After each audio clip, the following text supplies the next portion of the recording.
સુરત શહેરમાં BJP MLA Vinu મોરડિયાના કહેવાથી કતારગામની સુમન શાળાને અચાનક વોર્ડ નંબર 7થી વોર્ડ નંબર 8માં ખસેડાતા આમ આદમી પાર્ટીના તમામ નેતાઓ રાત્રે કડકડતી ઠંડીમાં ધરણા પર બેઠા। છેલ્લા કેટલાય સમયથી કતારગામ ઝોનમાં વોર્ડ નંબર 7માં જે સ્થળે સુમન શાળાની મંજૂરી થઈ હતી તે સ્થળે રાતોરાત બદલાઈને નવા સ્થળે સુમન શાળાની કામગીરી શરૂ કરી દેવામાં આવી હતી। આ અંગે સ્થાનિક ધારાસભ્યો દ્વારા ભલામણ કરવામાં આવી, જેને પગલે ભાજપના કોર્પોરેટર નરેન્દ્ર પાંડવ દ્વારા શરૂઆતમાં વિરોધ નોંધવામાં આવ્યો હતો। અલબત્ત ગઈકાલે આમ આદમી પાર્ટી દ્વારા પણ આ મુદ્દે વિરોધ કરતા રાજકારણમાં પણ ગરમાટો આવી ગયો અને આ પાર્ટીમાં ભારે વિરોધ અને સૂત્રોચ્ચારો પણ કર્યા હતા। આખી રાત કડકડતી ઠંડીમાં આમ આદમી પાર્ટી દ્વારા ધરણા ચાલુ રાખ્યા બાદ સવારથી દંડવત વિરોધ પ્રદર્શન કરવામાં આવ્યો હતો। અત્યારે રાજન પટેલ સ્થાયી સમિતિના ચેરમેન દ્વારા આ વિવાદમાં તપાસના આદેશ કરવામાં આવ્યા છે। આ અંગે રાજન પટેલે જણાવ્યું કે ભાજપના કોર્પોરેટર દ્વારા કતારગામની સુમન શાળાની માંગણી કરવામાં આવી હતી। જોકે જે સ્થળે શાળા મંજૂર કરવામાં આવી હતી તે આસપાસના અન્ય શાળાઓ હોવાને કારણે અને અન્ય વિસ્તારમાં વધુ વિદ્યાર્થીઓ મળી રહે તે માટે ધારાસભ્ય વિનુ મોરડિયા દ્વારા સૂચના કરવામાં આવ્યું હતું। આ સમગ્ર પ્રકરણમાં નવા સ્થળે કોન્ટ્રાક્ટર દ્વારા શાળાનું બાંધકામ શરૂ કરી દેતા ભારે વિવાદ સર્જાયો હતો, જેને પગલે આજની સ્થાયી સમિતિના આ પ્રકરણની તપાસ સોંપવામાં આવી છે અને સાથે સાથે જે સ્થળે હાલનું શાળાનું બાંધકામ કામ ચાલી રહ્યું છે તેને પણ બંધ કરવાના આદેશ આપવામાં આવ્યા છે। જો કે સૌથી મોટો પ્રશ્ન એ છે કે સ્થાયી સમિતિની મંજૂરી વિના કોન્ટ્રાક્ટર દ્વારા કોના આદેશથી નવા સ્થળે શાળાનું બાંધકામ શરૂ કર્યું હતું। હું ડોક્ટર કિશોર રૂપારેલિયા, નગરસેવક, વોર્ડ નંબર 7, સુરત મહાનગરપાલિકા। અમે અમારું આમ આદમી પાર્ટીનું ધ્યેય છે કે શિક્ષણ અને આરોગ્ય, આ અમારા બે મુખ્ય મુદ્દા હતા।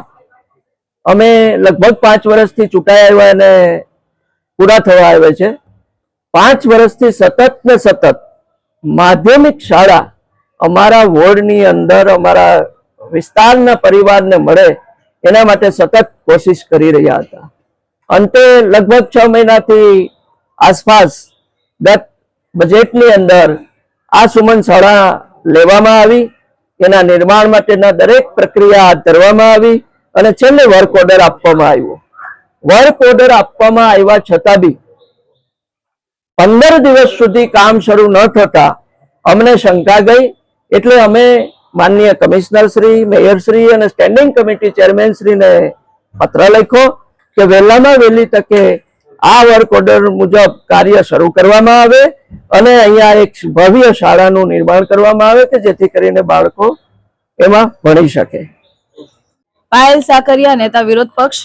ગઈકાલથી અમારા કોર્પોરેટર એવા કિશોરભાઈ રૂપારેલિયા અને દીપ્તિબેન સાકરિયા સ્ટેન્ડિંગ કમિટીની ઓફિસની બહાર અહીંયા ધરણા પ્રદર્શન કરી રહ્યા છે, કારણ કે છેલ્લા 4.5 વર્ષથી જે સ્કૂલની માંગણી હતી કે એમના વિસ્તારની અંદર શાળા બનવી જોઈએ, એ શાળા મંજૂર થયા બાદ એમનો વર્ક ઓર્ડર અપાઈ ગયો અને રાજનીતિના કારણે, રાજકારણીઓના દબાણથી એ શાળાને ત્યાંથી બંધ કરીને, એટલે કે તેનો વર્ક ઓર્ડર અપાઈ ગયો હોવા છતાં પણ ત્યાંથી ફેરવીને ઇલેક્શન વોર્ડ નંબર 8માં લઈ ગયા। આમ આદમી પાર્ટીની તો સતત એક જ માંગ છે કે તમામ વોર્ડની અંદર શાળાઓ બનવી જોઈએ।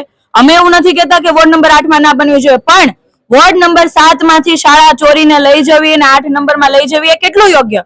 વર્ક ઓર્ડર અપાઈ ગયો છે, શાળા બનવાની છે, છતાં પણ એ લોકોએ ફેરફાર કર્યો, કારણ કે એ જે જગ્યા છે એ જગ્યા ખૂબ મોકાની જગ્યા છે, કરોડોની જગ્યા છે અને આ કોઈ બિલ્ડરની એના ઉપર નજર હશે, જેથી ભાજપને ખબર પડી કે ભાઈ આ ખરેખર આપણે કોઈ આપણા મળતિયાઓને આપીએ તો એમાં આપણા મળતિયા એમાં કમાઈ શકે એમ છે, જેથી લોકોની પરવા કર્યા વગર, વિસ્તારના બાળકોની પરવા કર્યા વગર એમણે શાળાને ફેરવી છે।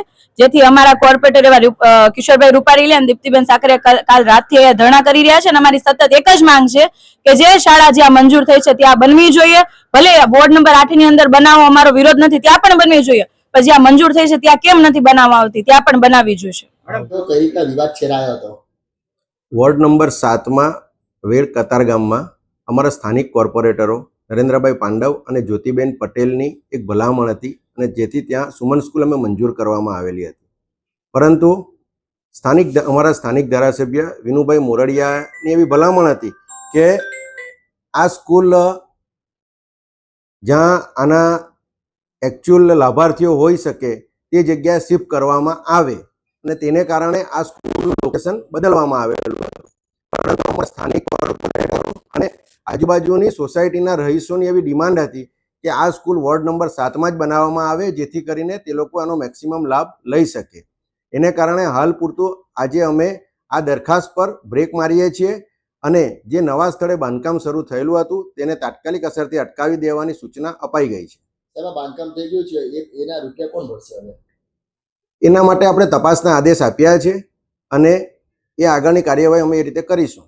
કેવી રીતે મંજૂરી કેવી રીતે મળી કે ખ્યાલ છે તમને? હું તમને એ જ કહું છું કે સ્થાયી સમિતિમાં આજે દરખાસ્ત આવી છે અને અમને પણ મીડિયાના માધ્યમથી જ આ જાણ થઈ છે કે ભાઈ ત્યાં સ્થળ પર કામકાજ શરૂ થઈ ગયું છે, એટલે અમે તાત્કાલિક કામ અટકાવવાની સૂચના આપી છે અને જવાબદાર સામે પગલાં લેવાની સૂચના અપાઈ છે. 7 નંબરમાં સારા બનશે એ કન્ફર્મ છે?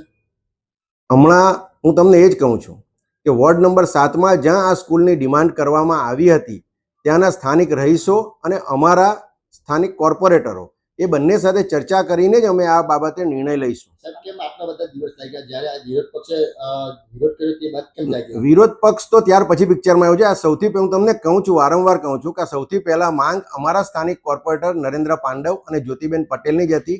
ગયા અમારા સ્થાયી સમિતિના બજેટમાં એમનું સૂચન હતું અને સૂચનને અનુસરીને જ અમે આ સ્કૂલનું ત્યાં નિર્માણ કરવા જઈ રહ્યા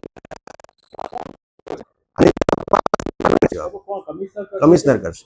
પણ નરેન્દ્ર પાંડવ આપના ભાજપના કોર્પોરેટર નરેન્દ્ર પાંડવે કમિશનરને 2 થી 3 વખત લેખિતમાં આની ફરિયાદ કરી છે આ સ્કૂલને બદલવા માટેની. તો કમિશનરે એ બાબતે કોઈ અત્યાર સુધીમાં પગલાં નથી લીધા? હું આપને એ જ કહેવા માંગુ છું કે અમારા સ્થાનિક કોર્પોરેટર નરેન્દ્રભાઈ પાંડવની જ આ માંગ હતી અને જ્યોતિબેન પટેલની જ માંગ હતી અને તે ઉપરાંત આના સ્થાનિક રહીશોની બી માંગ હતી. તેને કારણે જ અમે આ પાછો ફેર નિર્ણય કરવાનો નિર્ણય કર્યો છે. કમિશનરે કોઈ તપાસ નથી કરી? એ હવે કમિશનરને આપ પૂછી શકો છો.